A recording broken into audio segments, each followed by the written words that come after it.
الرحمن الرحیم الحمد للہ رب العالمین والصلاة والسلام علی سیدنا و مولانا محمد وآلہ وازواجہ وورثتہ وعلماء امتہ اجمعین برحمتک یا ارحم الراحمین۔ یہ 10ویں نشست ہے ہماری روایت پسندی، جدیدیت اور مولانا مودودی کا مسلک اعتدال کا مطالعہ کر رہے ہیں ہم، اور یہاں تک پہنچے تھے۔ اس پہ کچھ بات کی تھی، جدیدیت کے مقابلے میں دو طرح کے رد عمل سامنے آئے اور ان دونوں رد عمل کو حضرت جو ہیں رد کریں گے۔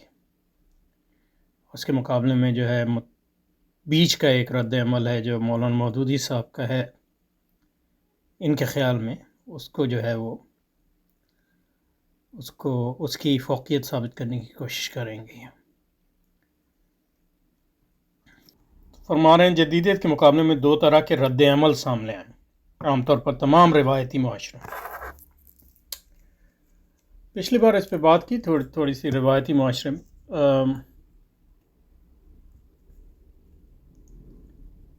روایتی معاشرے سے ان کی کیا مراد ہے کہ اس سے واضح نہیں ہے، اور رد عمل سے ان کا کیا مراد ہے، کیونکہ اگر باہر سے کچھ لوگ آئیں اور آپ کے ملک پر قبضہ کرنے کی کوشش کریں اور آپ کے طرز زندگی کو بدلنے کی کوشش کریں، آپ کے نظام تعلیم کو بدلنے کی کوشش کریں، آپ کی ثقافت کو بدلنے کی کوشش کریں، آپ مسلمان ہوں یا نہ ہوں، تو عمومی طور پہ مطلب یہ ہے کہ انسانی فطری طریقہ یہ ہے کہ لوگ جو ہیں اپنے سرزمین، اپنے عقیدے، اپنے ملک، اپنے ثقافت، اپنی تعلیم،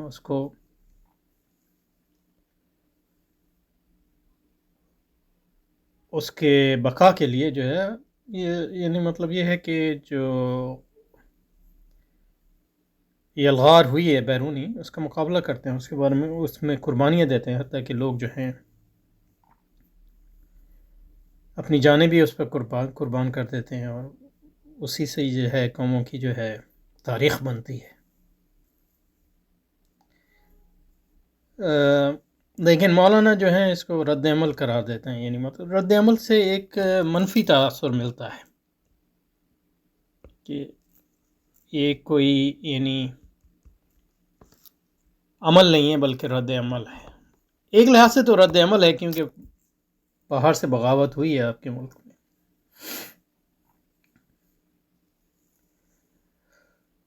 اور آپ اس کو روکنے کی کوشش کر رہے ہیں، لیکن یہ کہ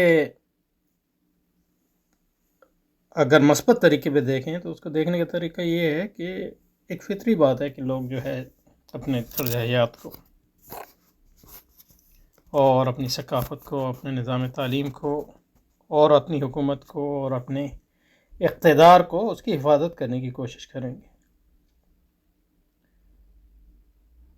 اب تمام روایتی معاشروں میں، یعنی جہاں جو ہے استعمار گیا، تو بہت بڑا حصہ اس کا وہ تھا جس کو ہم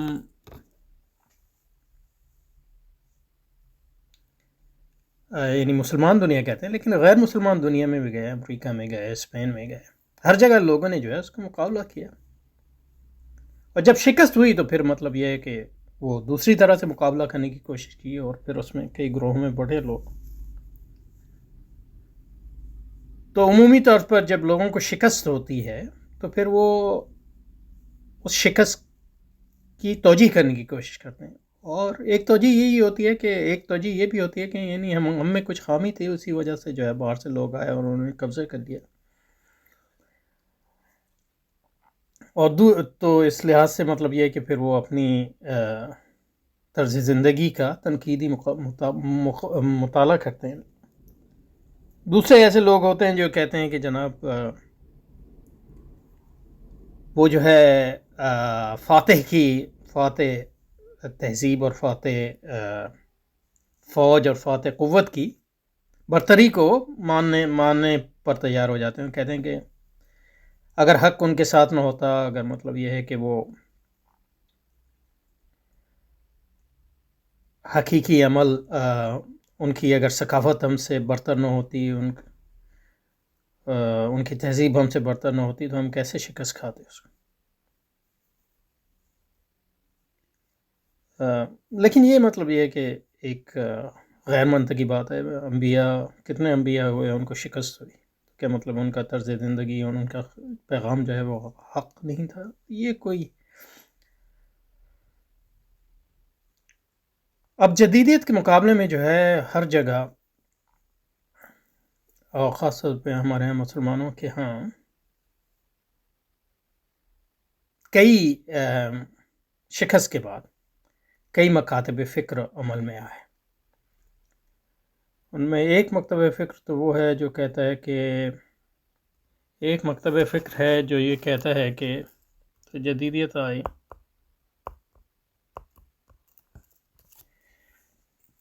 ایک مکتب فکر تو یہ کہتا ہے کہ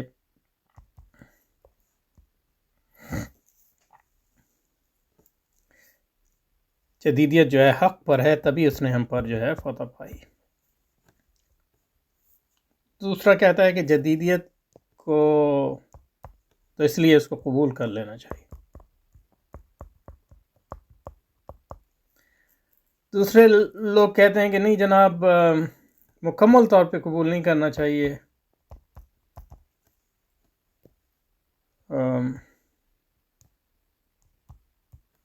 بلکہ یہ دیکھنا چاہیے کہ جدیدیت میں حق کیا ہے اور اس میں باطل کیا ہے. حق کو قبول کرنا چاہیے اور باطل کو اس میں رد کرنا چاہیے. اور تیسرا گروہ ہے وہ کہتا ہے جدیدیت کو مکمل طور پہ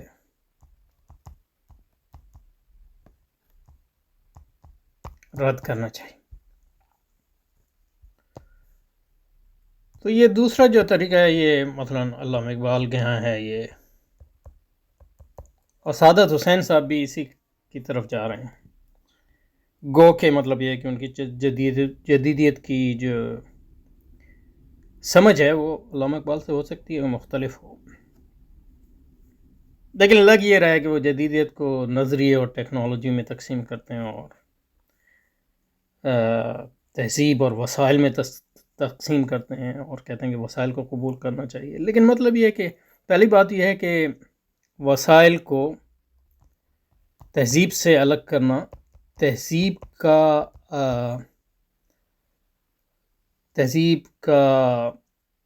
تحافہ کیے بغیر یا ڈیکنسٹرکشن کیے بغیر اس کو بڑا مشکل ہے، کیونکہ وسائل کا ایک خاص مقام ہوتا ہے ہر تہذیب میں. تو اگر آپ اس تہذیب کو مکمل طور پہ رد نہ کریں تو اس وسائل سے استفادہ اس تہذیب کے در آنے کا سبب بن سکتا ہے. تو اس لیے مطلب یہ تقسیم کے وسائل ایک چیز ہوتی ہیں اور تہذیب ایک چیز ہوتی ہے، یہ ایک مطلب یہ ہے کہ مصنوعی تسلیم. اور مثلا یہ کہ جو لوگ جدیدیت کو مکمل طور پہ رد کرتے ہیں وہ جدیدیت کو تہذیبی سطح پہ رد کرتے ہیں. اب یہ رد بھی دو طرح کا ہو سکتا ہے، اس پہ ہم آئیں گے. لیکن یہ کہ جو جدیدیت کو مکمل طور پر رد کرتے ہیں وہ یہ نہیں کہتے کہ جدیدیت کے وسائل آپ استعمال نہیں کر سکتے، لیکن وہ یہ کہتے ہیں کہ جدیدیت کے تحافے کے بغیر اور اس کو شکست دیے بغیر اس کے وسائل کا استعمال جدیدیت کے در آنے کا سبب بنے گا. اور آج جب ہم جدیدیت کے مقابلے میں لگے ہوئے ہیں تو ظاہر ہے کہ ہم جدیدیت کے اندر ہیں، اس کا مکمل غلبہ ہے، تو اس کے وسائل تو ہم استعمال کر ہی رہے ہیں. لیکن یہ ہے کہ مطلب یہ ہے کہ ان وسائل کو استعمال کرنا یہ سمجھ کے کہ یہ ایک مجبوری ہے جس سے خلاصہ ضروری ہے جلد از جلد، ایک چیز ہے. اور دوسرا یہ کہ ان وسائل کو مطلب یہ کہ فی نفسی وہ سمجھا جائے کہ وہ واہ کیا بات ہے. تو یہ دونوں بالکل مختلف طرز عمل ہے. تو یہ اس کا جو ہے فرق لگتا ہے کہ ان مباحث میں جو یعنی فرق ہے اور جو اس میں تفصیل ہے اور جو اس میں باریک فرق ہے وہ اس مضمون میں ملحوظ نہیں ہے. ایک یعنی جو مضمون کی سطح ہے وہ ریٹوریکل ہے، یعنی مطلب یہ کہ ایک طرح کی شاعرانہ سطح پہ یہ مضمون لکھا گیا، جس کی مطلب یہ کہ کوئی علمی حیثیت نہیں ہے، سوائے اس کے کہ مطلب یہ کہ ایک بڑی شخصیت کی طرف سے ہے جس کی فکر کی وجہ سے مسلمانوں کے خاص ایک جماعت کی حکمت عملی کیا ہوگی اس پر اثر پڑ سکتا ہے، اس لیے ہم اس کو دیکھ رہے ہیں. اچھا جی، جدیدیت کے مقابلے میں دو طرح کے رد عمل سامنے آئے. تمام روایتی معاشروں میں ظاہر یہی رد عمل 19ویں اور 20 صدی کے مسلم ہندوستانی معاشرے میں بھی پیدا ہوا. ایک رد عمل تو جدیدیت کے مکمل استرداد یعنی مکمل رد کرنے کا اور روایت پر غیر متوازن اصرار کا عمل تھا. تو اس ضمن میں یہ عرض کرتے ہیں کہ جدیدیت کو رد کرنے کے دو طریقے ہیں، یہاں اس پہ تھوڑی بات کرتے ہیں. جدیدیت کو رد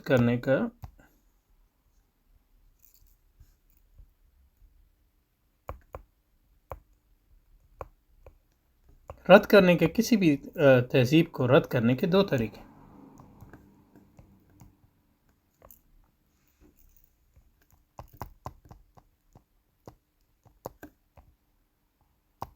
ایک جو ہے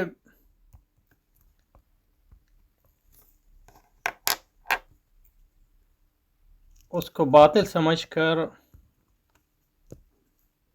عمومی طور پہ یعنی اس کا باطل سمجھنا اور اس کو رد کر دینا بغیر اس کے تجزیے کے، کیونکہ آپ سمجھتے ہیں کہ اسلام حق ہے اور یہ عیسائیت ہے اور عیسائیت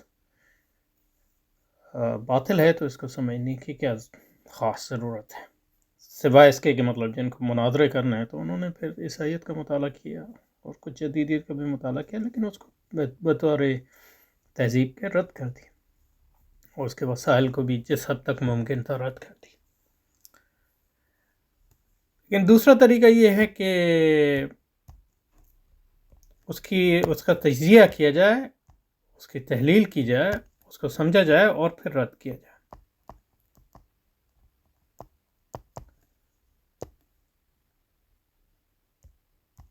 اور یہ ضروری اس لیے ہے کہ بغیر سمجھ کے اگر رد کیا تو اگر وہ تہذیب خاص طور پہ غالب ہے تو یہ بالکل ممکن ہے کہ آپ کو اس کو عمومی طور پہ رد کر دیں اور پھر اس کے زیر اثر آ جائیں، اس کے کئی خیالات کو استعمال کریں بغیر جانے یعنی بغیر سمجھے، آپ کو علم ہی نہ ہو کیونکہ آپ نے اس کا تحلیل اور تجزیہ ہی نہیں کیا. اس کا اس طرح ہے جیسے مطلب یونانی فلسفے کا امام غزالی نے تو رد کیا تجزیہ کرنے کے بعد، اور بہت سے دوسرے لوگ تھے جنہوں نے مطالعہ کیے بغیر اس کو باطل سمجھ کے رد کیا، اس کو پڑھا ہی نہیں، لیکن اس سے متاثر ہوئے کیونکہ مطلب یہ ہے کہ وہ خیالات جو ہیں اس معاشرے میں عام تھے یعنی تعلیمی حلقوں میں، تو وہ آپ بغیر جانے یعنی تحت شعوری سطح پہ گو کہ آپ نے اس کو رد کیا، لیکن کیونکہ تجزیہ اس کا نہیں کیا، اس کا تحافہ نہیں کیا، اس کو ڈی کنسٹرکٹ نہیں کیا، تو رد کرنے کے یہ دو طریقے ہیں. تو اس میں تو کوئی شک نہیں ہے کہ مطلب علماء کا جو طریقہ تھا وہ پہلا تھا، کیونکہ انہوں نے جدیدیت کو پڑھا نہیں تھا اور ان کے پاس پڑھنے کے وسائل بھی نہیں تھے. اور پھر ہمارے ہندوستان میں اسلامی معاشروں میں وہ روایت ہی نہیں تھی مطلب دوسری تہذیبوں کا مطالعہ کرنا، یعنی ہم نے ہندوؤں کا تہذیب کا ہی مطالعہ نہیں کیا. یعنی آپ دیکھیں اب کسی بڑے عالم کا نام نہیں لے سکتے جس نے یعنی کوئی یعنی ایک آدھ ہو تو ہو، لیکن جس نے مطلب سنسکرت کو پڑھا سیکھا ہو اور پھر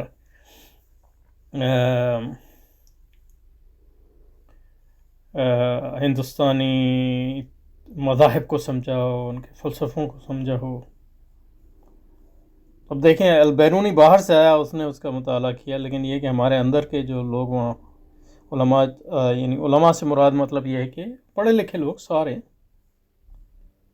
تو یہ ہمارے ہاں ہندوستان میں یہ مطلب یہ روایت ہی نہیں رہی. اس کا آپ یعنی موازنہ کریں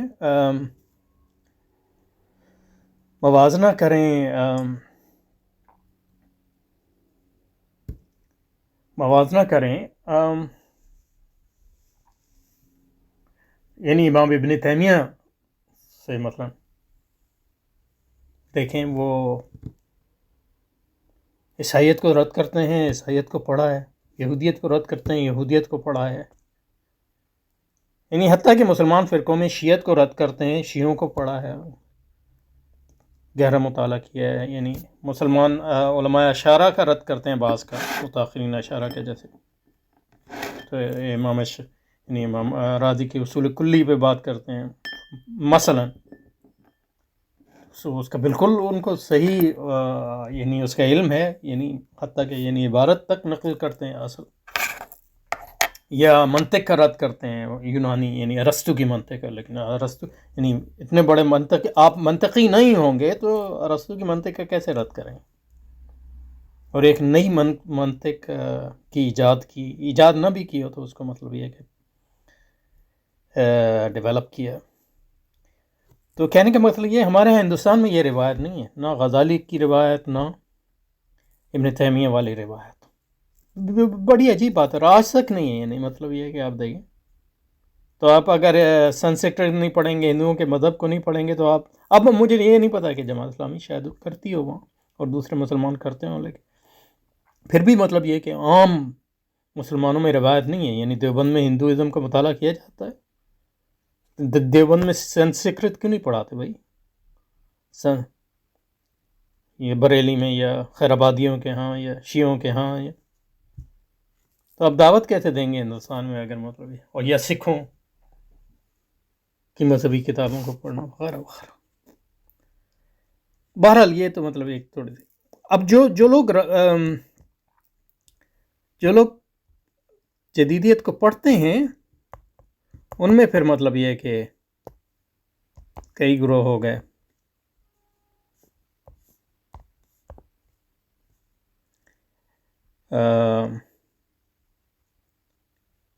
تو آپ نے جدیدیت کو پڑھا، اس کا تحافہ کیا اور پھر اس کو رد کیا مکمل. جدیدیت کو پڑھا، اس کا تجزیہ کیا اور پھر آپ نے اس کو کہا کہ قبول کر لیا مکمل. پھر یہ جو مطلب یہ ہے کہ استعمار کے گماشتے. جدیدیت کو پڑھا، اس کو کہا کہ مطلب یہ ہے کہ کچھ اچھی ہے کچھ بری ہے، تو اچھی کو رد کرو اور بری کو، اچھی کو قبول کرو اور بری کو رد کرو. تو یہ طریقہ جو ہے مولانا علامہ اقبال کے ہاں ہے، یعنی خاص طور پہ ان کی نثری اور یہ حضرت کے ہاں ہے.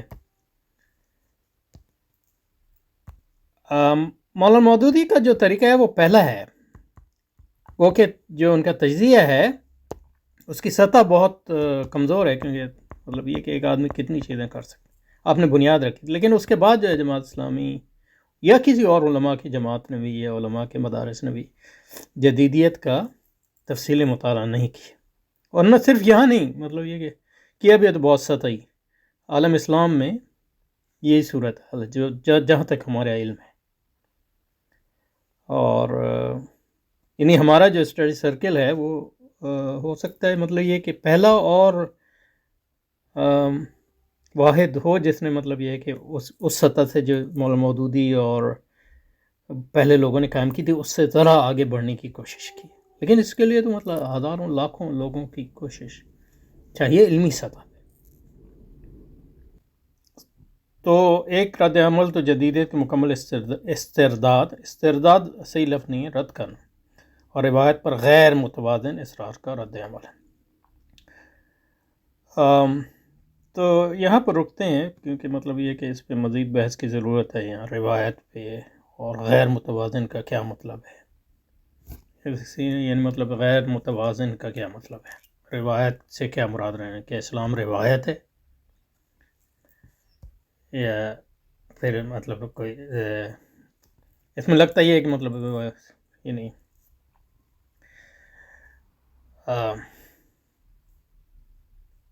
پروٹیسٹنٹ ٹائپ کا سلفی یعنی سلفی یعنی ان معنوں میں، پروٹیسٹنٹ معنوں میں فکر یہاں نظر آتی ہے کہ روایت جو ہے وہ اصل دین سے کوئی الگ چیز ہے وغیرہ ہے. یہ دین کا روایتی ایک تصور ہے اور دوسرا غیر روایتی تصور ہے، اصلی تصور.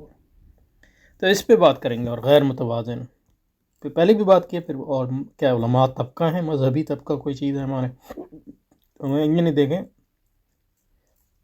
یہ اسلام کے نام پہ یہ جماعت قائم ہوئی. مولانا مودودی علماء عالم دین ہیں، یعنی بیسیکلی دیوبندی علماء کے ایک ذیلی طبقے سے آئے، ذیلی شاخ سے آئے ہیں. اس کے امیر یا اب مجھے نہیں پتہ اب بھی امیر ہیں کہ نہیں، وہ علماء کو یعنی مذہبی طبقہ فرما رہے ہیں. انا للہ و انا الیہ راجعون. تو اس پہ بات کرنے کی ضرورت ہے. تو انشاءاللہ اس کو جاری